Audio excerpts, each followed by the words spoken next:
Hello everyone, this is DJTHED from TryToWatchThisTTWT, and today we're starting a new series. It's going to be based off of TF2, and we're going to be reviewing weapons in the game. So pretty much in the first few parts in the series, you're going to be reviewing the default weapons, and some of you may think, oh, why are you reviewing these weapons? They've been in the game since release.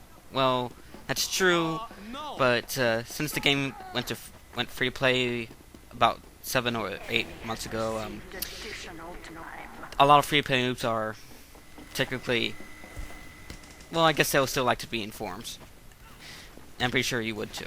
So, this is just a gameplay video of me using the scattergun right now on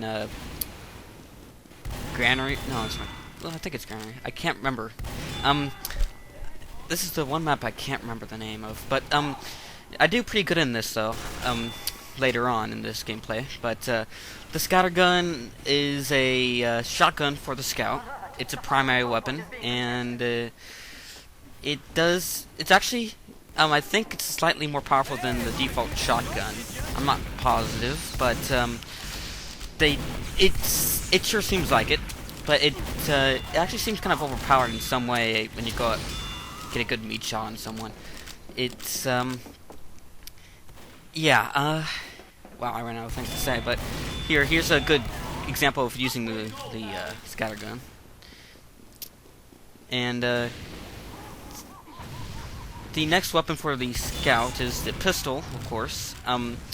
It's not as powerful as the scattergun, but it's useful for picking off enemies at a distance. So if you're trying to pick off an enemy at a distance while retreating or something, it's best to use your pistol and to pick them off, or maybe even kill them, because your scattergun's not going to be as effective at that type of range. So, and also the next weapon is a bat. It's about as powerful as the knife, but it has a very high rate of fire. So technically, it's not, but its base damage is pretty much about the same.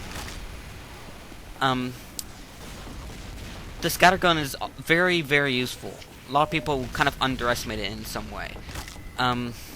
It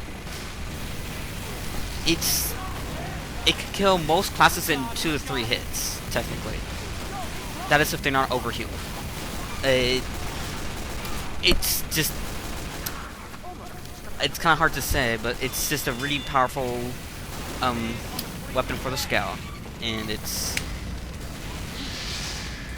technically the same type of gameplay as you would with a regular shotgun. It just, I believe, slightly more powerful, and instead of reloading and pumping the shotgun, you'd be using the lever, but that's not really much of a difference for gameplay wise.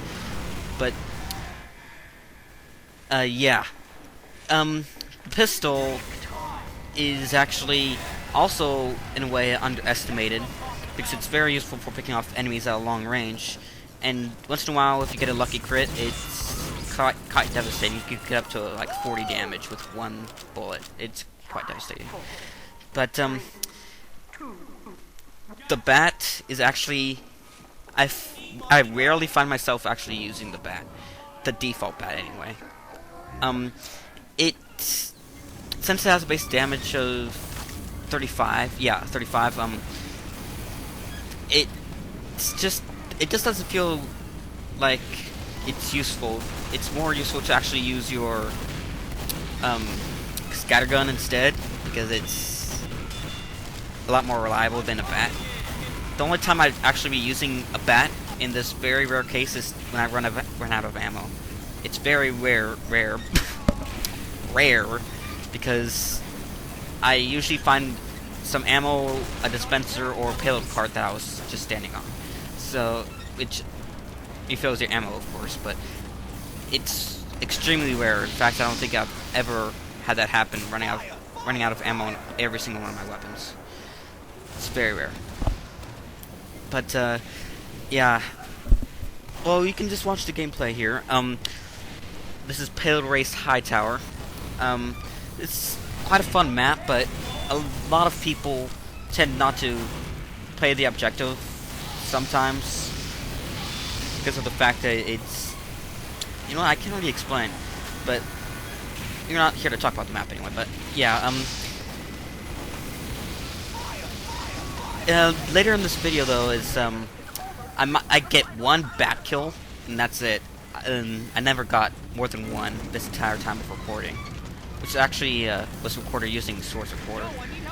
Because if I were to use Fraps in-game, the frame rate is pretty much cut in half, and it's kind of hard to play that way. In fact, it sometimes kind of lags a little bit. I'm not sure why it didn't used to do that, but I'll have to see about that. But which is why some parts of videos are a little skippy, I guess. But, okay, now we're in the Capture the Flag turbine. Yeah. Capture the Flag turbine. It's a community-made map, of course. And again, more scattergun gameplay, as well as some pistol. And I also, this is the map I get my bat kill on. Oh, sorry about that. Didn't mean to hit the mic. But yeah. Also, the fact that I'm using Source Recorder, there is small visual glitches, just to keep you informed. Oh, and I also spotted that spy because the door opened for no reason, and that no reason is actually the spy. So yeah, I assumed that he was the spy, and that was correct. So yeah, it's always good to spy check. Oh, and I also thought there was a spy here, but you know, whatever. I'm assuming I'm clouding with the lights that's up there for some reason, because I don't know what else I'd be clouding into. Ooh, right in the head. Yeah, that wouldn't be very pleasant, would it? Right in the head. Yeah, that was actually a pretty stupid move of me. Yeah, I'm not gonna say that I'm the best person with the scout. I'm not the expert, though I do have the most gameplay on him, and he's my most played character, I guess. Though he's technically not my favorite anymore. A lot of other classes are catching up.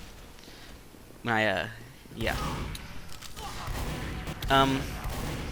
So yeah, the scattergun, a very powerful weapon, very useful in close range, but not as effective as when using it for long range. Instead of using the scattergun for long range, use your pistol to pick them off. Hopefully you can get a kill, but you never know. Because it's still not very powerful, even at long range, but it's more powerful than your your shotgun, your scattergun. And this is where I get my bat kill. It's not that impressive, but that's my only one I got the entire thing, and that was a bad time to taunt. So yeah, I hope you enjoyed watching this review, and if you have any suggestions, please do comment below, and I hope you enjoyed.